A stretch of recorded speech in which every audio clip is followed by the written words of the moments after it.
கண்மணிஸ், welcome to Thenmozhi சமையலறை. இன்னைக்கு நம்ம பார்க்க போகிற ரெசிபி வந்து இலை அடை இன்னைக்கு எப்படி செய்யறதுங்கிறத நம்ம இன்னைக்கு பார்க்கலாம்.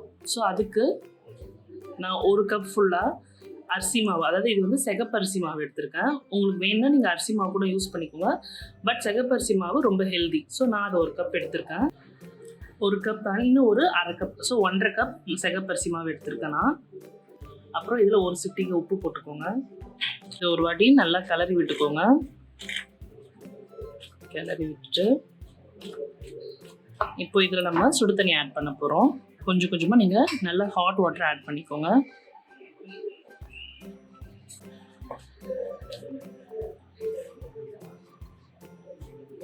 ஒன்றரை கப்பு சிகப்பரிசினா நீங்கள் ஒரு 2லேருந்து 2.25 அளவு ஹாட் வாட்டர் ஆட் பண்ணி நீங்கள் இது மாதிரி பிசைஞ்சிக்கலாம் நல்லா.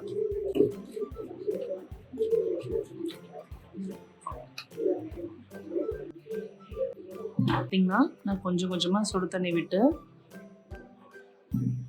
இந்த மாதிரி ஸ்டேஜுக்கு நான் எடுத்துகிட்டு வந்துட்டேன். ஸோ ரொம்ப சுடும். ஸோ நான் கரண்டிலே தான் பிசைஞ்சு வைக்கிறேன். ஸோ இதை வந்து கொஞ்சம் நேரம் இப்போது சில்லுன்னு ஆறு வரைக்கும் கொஞ்சம் வெயிட் பண்ணலாம் நம்ம. நெக்ஸ்ட் இப்போ ஃபில்லிங் எப்படி செய்கிறதுங்கிறத பார்க்கலாம். நான் 1 கப் ஃபுல்லாக கிரேட்டட் கோகோனட் எடுத்திருக்கேன். தேங்காய் ஆட் பண்ணிக்கிறேன் இதில்.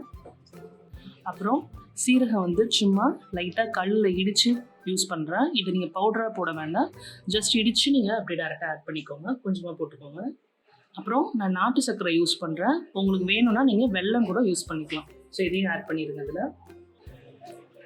அப்புறம் கொஞ்சம் ஏலக்காய் தூள் போட்டுட்டு இது எல்லாத்தையும் மிக்ஸ் பண்ணி வச்சுடுங்க. ஸோ இது இந்த ஃபில்லிங் தான் வந்து நம்ம அந்த இலை அடையில் வைக்க போகிறோம்.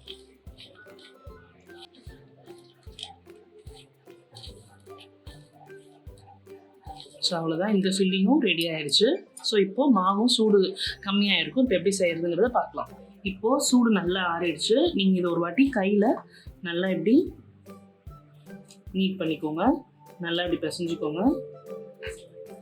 ஸோ இந்த மாதிரி வந்துச்சுன்னா நல்லா இருக்கும். இந்த பதம் கரெக்டாக இருக்குது. ஸோ இது ரெடி ஆகிடுச்சு. வாழை இலை அதில் லைட்டாக தண்ணி தொட்டுக்கோங்க. தண்ணி தொட்டு நல்லா அப்படி பண்ணிக்கோங்க.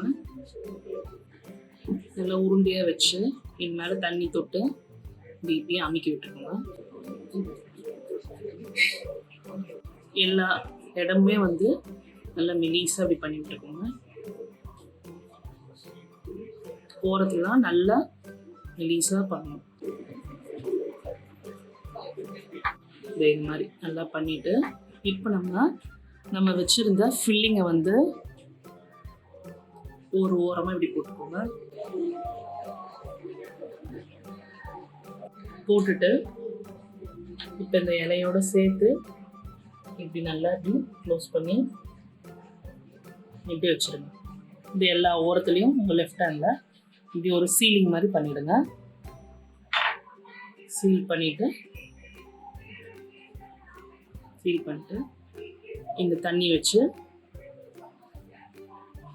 இப்படி பண்ணிட்டுனா கொஞ்சம் இலை வந்து பிடிச்சிக்கும். ஸோ இதை அப்படியே இப்போ நம்ம மடித்து இட்லி குக்கரில் வைக்க போகிறோம். நம்ம அவ்வளோதான், இதை மடித்து இப்படி வச்சிருங்க. ஸோ மீதி இருக்க இலையிலையும் வந்து இது மாதிரி ரெடி பண்ணிவிட்டு இட்லி பாத்திரத்தில் நீங்கள் வேக வச்சுக்கலாம். சூடான அப்புறம் நம்ம இந்த ப்ரிப்பேர் பண்ணி வச்சுருந்த இந்த இலை அடையை இதில் ப்ளேஸ் பண்ணிக்கலாம். நம்ம ஒன்றும் ஆகாத, நீங்கள் ஒன்று மேலே ஒன்றே நீங்கள் இப்படி போட்டு வச்சுக்கலாம். போட்டு இது ஒரு 10 மினிட்ஸ் ஸ்டீம் ஆகட்டும். அப்புறமா பிரித்து பார்க்கலாம். 15 மினிட்ஸ் ஆகிடுச்சு. நம்ம ஓப்பன் பண்ணி பார்த்துப்போம். ஸோ நல்லா வெந்துருச்சு. ஸோ நம்ம இப்போ இதை மெதுவாக எடுக்கலாம் வெளியே. ஸோ இது கொஞ்சம் சூடு ஆறட்டும். சூடு ஆறினப்புறம் நம்ம பிரித்து பார்த்துடலாம். ஸோ நல்லா சூடு ஆறிடுச்சு. ஸோ இது நம்ம இப்போ மெதுவாக பிரித்து பார்ப்போம் எப்படி இருக்குன்னு சொல்லிட்டு.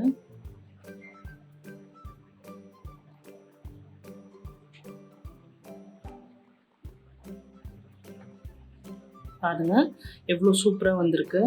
நல்லா அந்த வாழை இலையில வேக வச்ச அந்த ஸ்மெல் நல்லா வருது. நான் உங்களுக்கு முன்னாடி இப்போ எடுத்து காமிச்சிடலாம். இலை அடை ரெடி ஆயிடுச்சு. இங்கே பார்த்தீங்கன்னா நல்லா அந்த வாழை இலை ஃப்ளேவரோட நல்லா மெலிசாக சூப்பராக வந்திருக்கு. ஸோ இதை கண்டிப்பாக ட்ரை பண்ணி பாருங்கள். நீங்கள் வேணும்னா நீங்கள் நார்மல் அரிசி மாவுலையும் ட்ரை பண்ணி பாருங்கள். இப்போ நான் வந்து உங்களுக்கு உடச்சி காமிக்கிறேன். உள்ளெல்லாம் நல்லா வெந்துருச்சு பார்த்தீங்கன்னா. ஸோ சூப்பரான எம்மி இலை அடை ரெடி ஆயிடுச்சு. மறக்காமல் ட்ரை பண்ணி பாருங்கள், உங்கள் எல்லாருக்குமே ரொம்ப பிடிக்கும்னு நினைக்கிறேன். குழந்தைங்களுக்கு மறக்காமல் செஞ்சு கொடுங்க. உங்களை வியூஸ் அண்ட் கமெண்ட்ஸை ஷேர் பண்ணுங்கள். உங்களை நெக்ஸ்ட் வீடியோவில் மீட் பண்ணுறேன். Until then, signing off from தேன்மொழிஸ் சமையலறை.